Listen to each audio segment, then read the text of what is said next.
Have you ever had the feeling that someone around you, perhaps a friend, a colleague, or even a relative, doesn't really like you, but disguises it well? Sometimes, the signs are there, right in front of us, but we prefer to ignore them. But the truth is that our intuition is rarely wrong.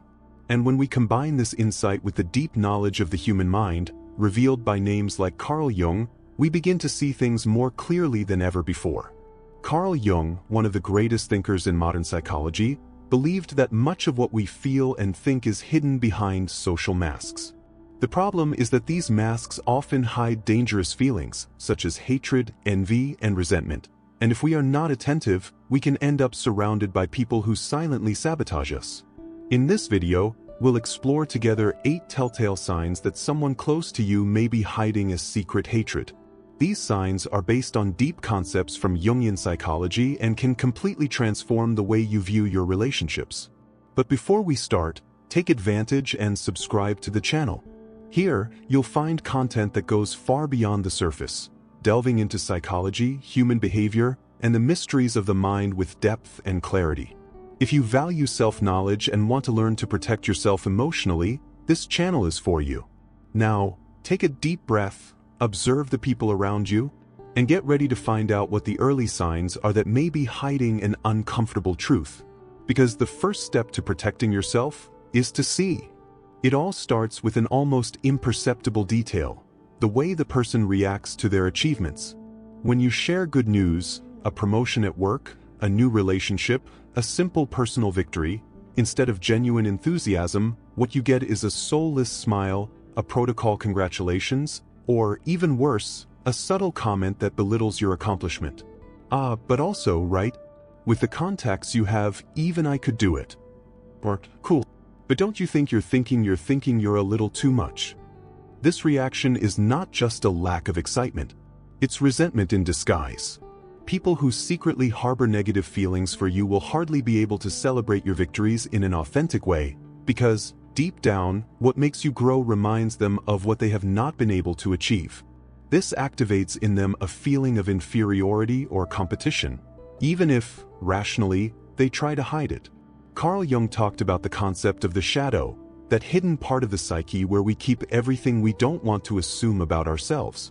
Often, the hatred someone feels for you has less to do with who you are, and more to do with what you arouse in the other person. Her courage may remind her of her own cowardice. Her authenticity can be an uncomfortable mirror of the mask she herself needs to wear every day. And so, instead of admiration, what is born is rejection. Silent, disguised, but real. This person may even continue to be close to you, participating in your life, sending messages of "I miss you," making appointments. But if you look closely, you'll notice that there's always a small cloud hovering. Constant sarcasm, veiled criticism, unnecessary comparisons. Nothing too explicit. After all, the feeling needs to remain secret. But the discomfort is there, present in the details, in the silences that say more than words. Another important indication is the need for veiled competition. Everything becomes a dispute. If you do something good, she tries to do it better. If you get compliments, she changes the subject or tries to steal the focus. It's not a healthy, inspiring competition. It's a tension that drains energy, that leaves you always wondering if you're being paranoid or if there's even a kernel of truth to it. The big trap here is emotional. When we like someone, we tend to give them the benefit of the doubt, thinking, maybe I'm overreacting, or she's just going through a rough patch. And in fact, it can be. But repeatedly ignoring the signs ends up making room for a toxic dynamic, where you become smaller and smaller so that the other doesn't feel threatened. And this, over time, erodes your self-esteem, even if you don't realize it right away. That's why paying attention to this type of reaction is so important. It's not about judging or cutting ties impulsively, but to develop a sharper perception of the emotions that circulate around you. Because the way someone reacts to their brilliance says a lot about what they keep in the shadows of their own heart. And when you start noticing these signs, the cold reactions, the discomfort with your light, the discomfort with your growth, it becomes easier to identify who is really with you and who is just around. But this is only the first clue. There are other, even more subtle behaviors that reveal hidden feelings with mastery. And the next one is one of the most dangerous, because it may disguise itself as care, but actually hides a silent emotional trap. Sometimes, what looks like concern is actually a disguised form of manipulation. There is a type of behavior that, at first glance, sounds like affection, but that, over time, undermines your confidence, your choices, and even your identity. We are talking about constant criticism disguised as advice. That person who always has something to correct, a warning to make, and "I only want your best," that, deep down, carries judgment and control. She will question your decisions in a subtle way. "Are you sure this is best for you?" He will disbelieve in his projects with a smile on his face. "Look, I think it's great that you're excited, but that seems a little out of your reality." And whenever you try to impose yourself, you'll hear a, "Wow, I only said that because I care. If I can't be honest with you, then who's going to be?" This type of attitude is more dangerous than direct criticism because it comes camouflaged as affection. It's an emotional control mechanism that aims to keep you in doubt about yourself, about your dreams, about your ability. Carl Jung said that when someone projects their own insecurity onto the other, they create a psychological game in which the other begins to carry what does not belong to them. And that's exactly what happens here. The cruelest thing is that you start to question yourself. If you trust that person, you start to think that maybe they're right. Maybe you're not that good. Maybe you're even exaggerating, dreaming too big, making wrong decisions. Gradually, without realizing it, you internalize the constant criticism and start to depend on that person's approval for everything. Because she's positioned herself as a voice of wisdom. But it's a poisoned wisdom, shaped by envy, control, and a constant need to keep you in a place where she feels superior. And the pattern repeats itself. When you try to change the course of the conversation, it brings up old mistakes, uncomfortable memories, failures that you have already overcome, all to reinforce an image of weakness that no longer corresponds to your reality, but that is convenient for maintaining emotional control. It's as if she said, "Remember who you are. And don't forget that you're only okay now because I'm here to balance you." This type of behavior reveals a deep resentment. People who truly love you want to see you grow, even if it means you go further than they do. But those who see you as a threat, or as a mirror of their own failure, will subtly try to keep you small. Criticism, in these cases, does not come from love. It comes from fear. Fear of losing relevance, fear of being left behind, fear of no longer being needed. You notice this especially when you start to step back a bit, to create your own paths. Suddenly, comments arise about how you have changed, how you are different, how you are no longer the same. The truth is that you are evolving, and this bothers those who benefited from your previous version, more fragile, more insecure, more dependent. Pay attention to these worries that come up whenever you try to grow. Not all care is affection. Sometimes, it's just a subtle form of sabotage. And the most curious thing is that, alongside criticism disguised as affection, another pattern often appears that seems completely opposite, but which, in fact, has the same dark origin: silence. The absence. The calculated distance that feigns indifference, but carries a clear message. Sometimes, what hurts the most is not what is said, but what is left in silence. There is a kind of absence that is not innocent at all. It is strategic, calculated, and works as an emotional punishment. The person simply withdraws. He stops responding, disappears from conversations, avoids being there when you need him most. And you do it not because you are busy or by chance, but to make it clear that something in her has been activated and that you, in some way, are being punished. This behavior is extremely subtle, but devastating.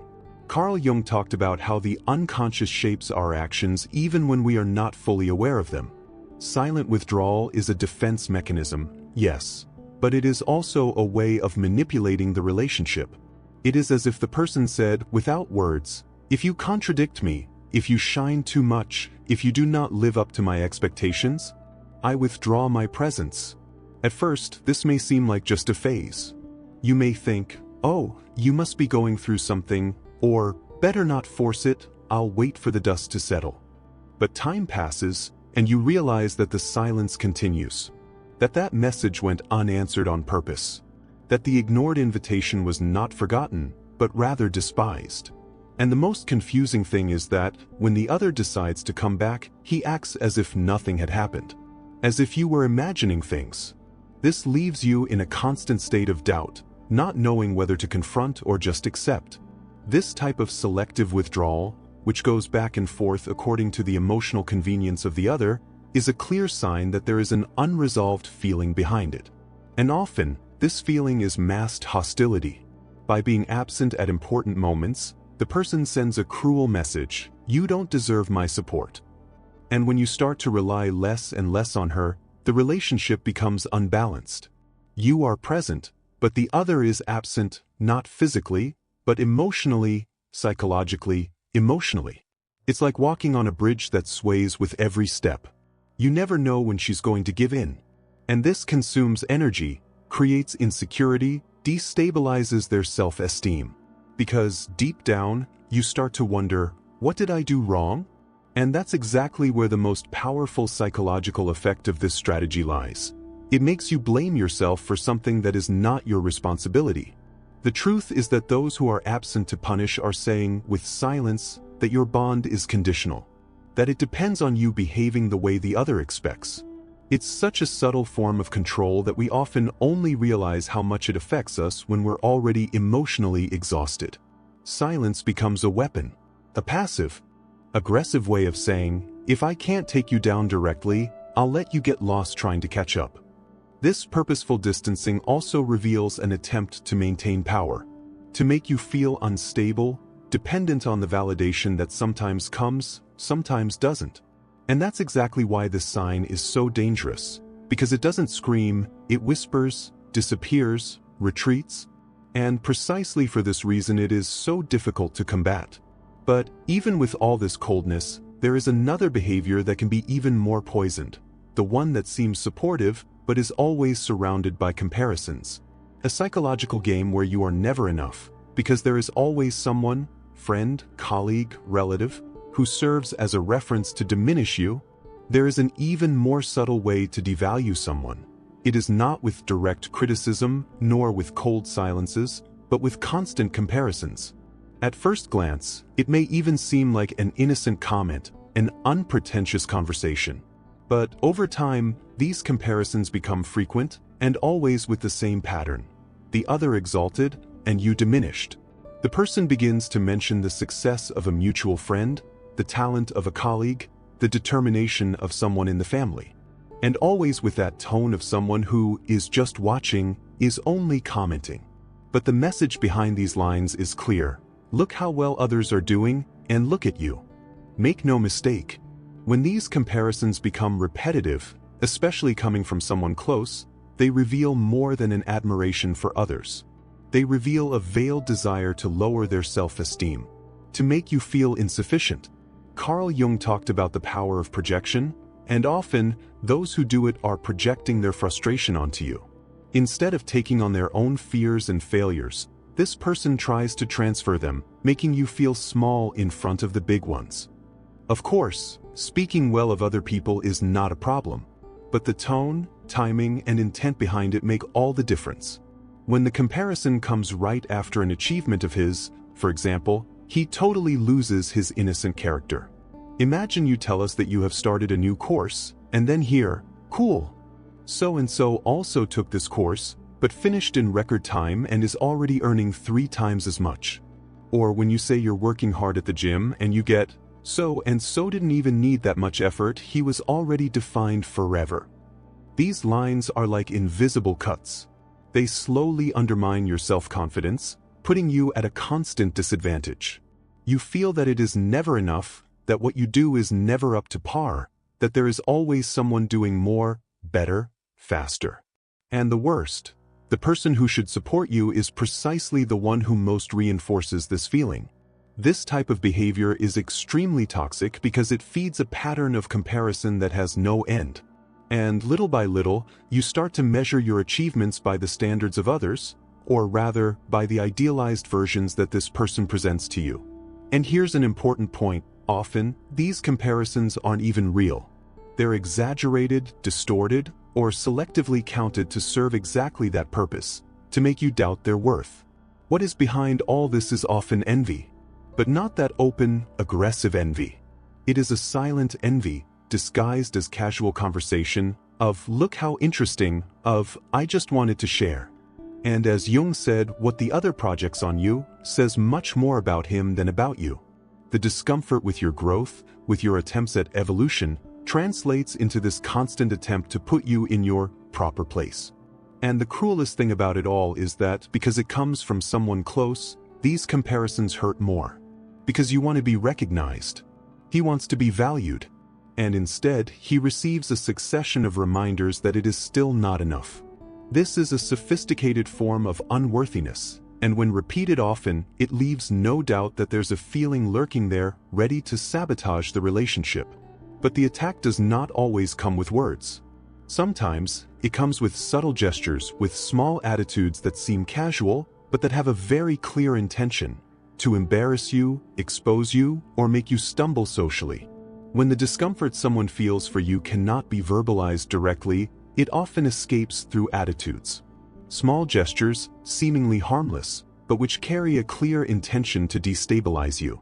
Sometimes it's a no-malice joke that exposes you in front of others. The public comment about something that should have been said in private. A joke about your insecurities, a nickname you never liked, an embarrassing memory used at just the right moment to embarrass you. This type of behavior reveals much more than humor or sincerity. It's a subtle power play. The person who holds secret resentment wants to somehow get you out of the center, diminish your presence, control the narrative.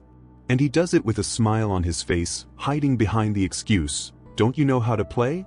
Or, "Wow, but I've always been like that with you." The cruelty here is precisely in the disguise. As everything is done with apparent lightness, you feel insecure when reacting. It seems exaggerated to defend yourself. It seems too proud to be upset. And because of that, you end up swallowing the discomfort, laughing along, pretending that everything is fine. This pattern repeats itself so many times that you start to anticipate the next attack, and you close yourself off, limit yourself, adapt. Carl Jung said that when we don't recognize the intentions behind our actions, we become victims of what surrounds us. And this is one of those situations.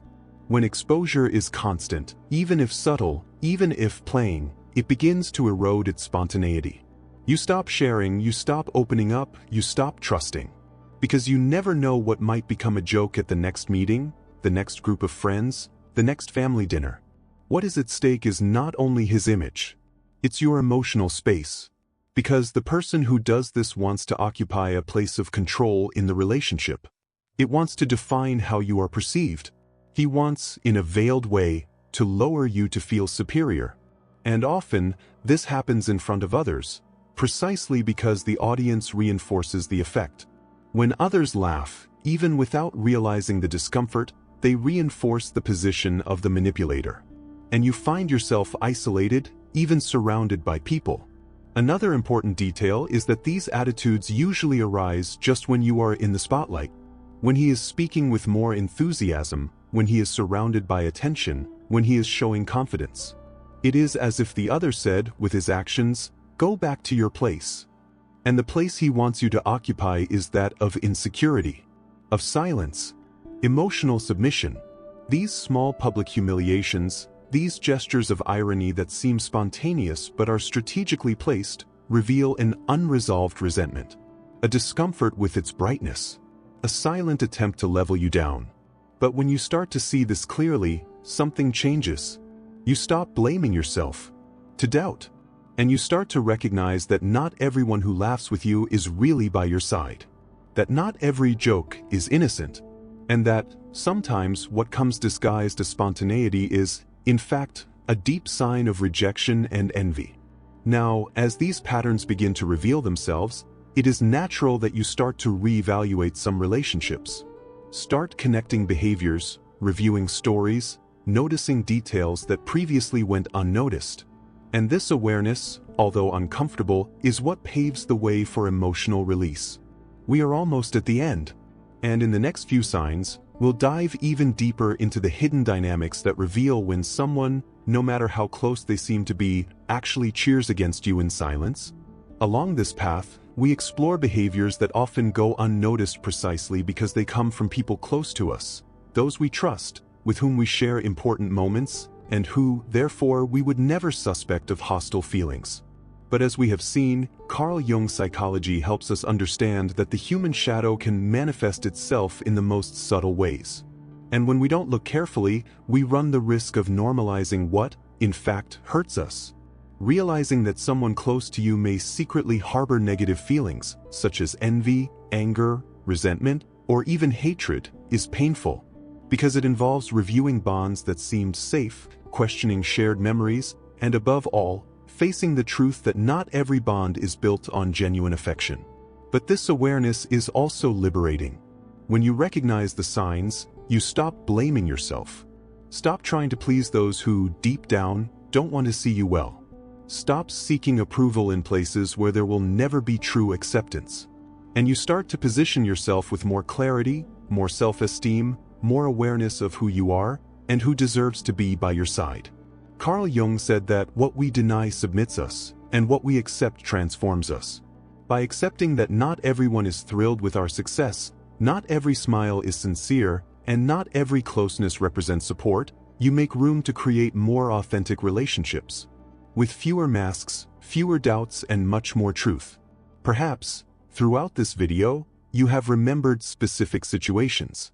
Perhaps he recognized faces, voices, patterns. This does not mean that you should break ties or create confrontations. But you now have tools to observe more clearly, to protect yourself emotionally, and to establish healthy limits, even in the face of those who insist on exceeding them in a subtle way. The most important thing is to understand that you are not alone. Many people live surrounded by ambiguous relationships, where affection and hostility go hand in hand. And that is precisely why content like this exists, to illuminate what was hidden, to name what you felt but couldn't explain, so that, from here, you can make more conscious decisions about who deserves to continue being part of your journey. If this content has touched you in any way, please consider subscribing to the channel. Here, we explore deep themes of the human mind and behavior, always based on psychology and reflection. And his presence makes all the difference in this community that seeks self-knowledge, inner strength, and truer relationships. Remember, you deserve to be surrounded by people who cheer for your light, not those who try to put it out. Value those who elevate you, who celebrate your achievements, who push you forward with sincerity. Because these are the connections that build, heal, and transform. And now that you know the signs, you will never see with the same eyes again. Because awakening is like this, silent, profound, and definitive.